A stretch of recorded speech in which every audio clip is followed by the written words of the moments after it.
Schizophrenic USC, stabilizing the Trojans in 2025.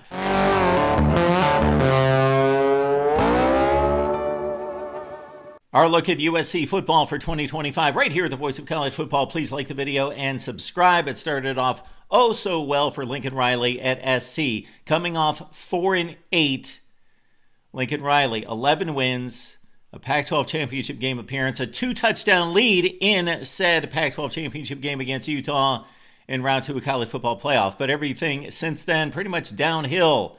Blew the 2-touchdown lead when Caleb Williams got hurt. Were embarrassed by Tulane in the Cotton Bowl. Finished with those 2 consecutive losses in 2022. 7-6, 8-5 records the last 2 seasons, 6 losses this past year, and they did win bowl games. But other than that, my goodness, poor first season in the Big Ten, and losing to the likes of 1-8 Maryland. Of course, they had Miller Moss at quarterback, who had a decent season, but he was still thrown on the bench about 2/3 of the way through the season in favor of Jaden Mayava, 11 touchdowns and 6 interceptions, who will be the starting quarterback this fall for Lincoln Riley, who's got a track record unmatched in the sport at the quarterback position, of course. Most of that coming at Oklahoma. D'Anton Lynn did a fine job in stabilizing the USC defense and making it formidable in 2024, but they're going to have to be a stronger unit up front on both sides of the ball and stronger mentally, and that starts with the head coach, of course. Let's check out the pluses for the Trojans here. 15 through the transfer portal, including Utah wide receiver Zach Williams, who caught 10 passes last year, Boise wide receiver Prince Strachan, who caught 25, NC State safety Bishop Fitzgerald could really help the defense, 55 tackles, 7 for loss, and 3 picks. A top 5 interior offensive lineman, according to the 247 portal rankings, in Jeanre Reed out of NC State. A top 10 offensive lineman inside from Purdue in DJ Wingfield. Number 1 defensive lineman, Keyshawn Silver out of Kentucky, 26 tackles in the SEC. When we look at the 2025 recruiting class, nothing special in terms of the numbers, but of course, there is a special quarterback possibly in USC's future in Houston Longstreet. That is the future. 16 early enrollees out of 24 total signed in 2025, the 14th ranked class in college football. On the minus side from the NFL draft, 3 Trojans go to the pros in cornerback Jalen Smith, running back Woody Marks, who was just tremendous. Should have seen the ball more in the fourth quarter, and maybe USC would have won more than 7 games. And offensive lineman Jonah Monheim. Now let's look at the losses in the portal for USC, and they are significant in regards to quality in skill position players. It starts with this guy, Zachariah Branch, going to Georgia. Man, one of the quickest, fastest players in all of college football. His brother went along with him, a productive defensive back in Zion Branch. Bear Alexander only played 3 games, but we know what he could have been. Emmanuel Pregnon also goes to Oregon on the offensive side, and he was one of USC's best offensive linemen. The one that I think's possibly, with some people, going under the radar that really hurts is Deuce Robinson. Is a nightmare of a matchup problem for defenses. He goes to Florida State, takes 23 catches, 5 touchdowns. He could do so much more than that. Kyron Hudson pulled in some of the most amazing catches in college football. He will go to Happy Valley. Miller Moss, we talked about, now a Louisville quarterback, and Quentin Joyner, who was all lined up to be USC's top running back this fall, 478 yards, 7.6 per carry.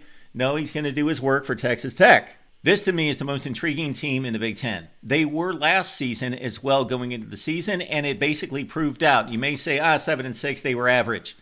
No, they did have one of the tougher non-conference schedules in the country with LSU and Notre Dame, and of course Texas A&M in a bowl game. And look how they performed. They beat LSU. They beat Texas A&M. Not great teams, but still top 15 to 20 teams in America.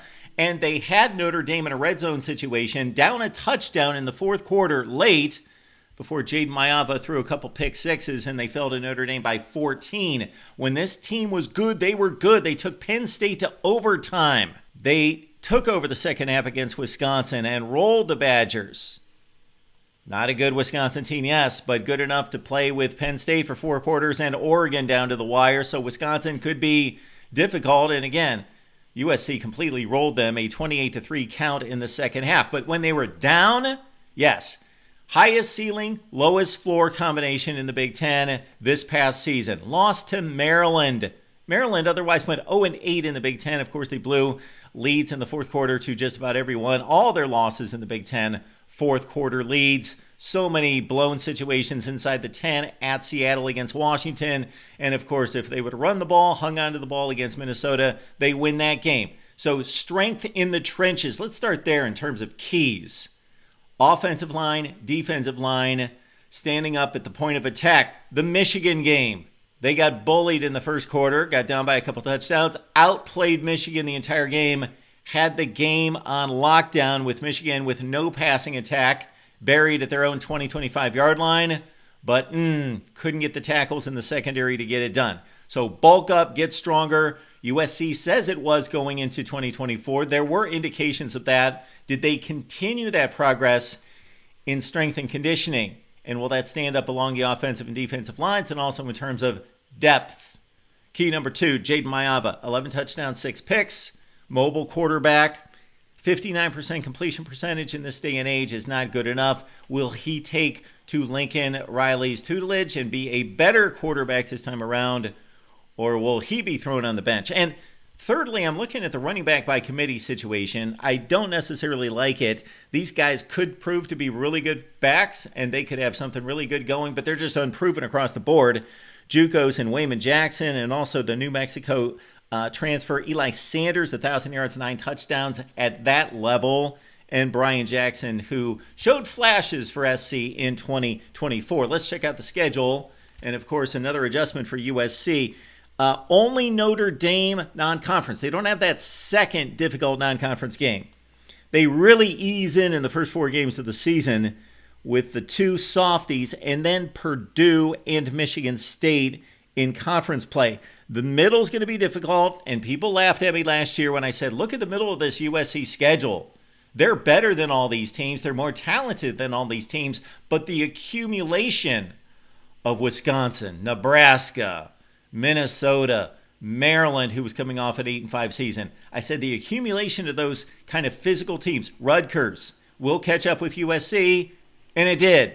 Wasn't necessarily that USC was second class to any of those teams, but the accumulation of a Big Ten schedule wore on USC. The middle this season includes a trip to Illinois, Michigan, Notre Dame, Nebraska. Pretty tough schedule, but they miss Ohio State. They miss a lot of the big heavyweights in the Big Ten.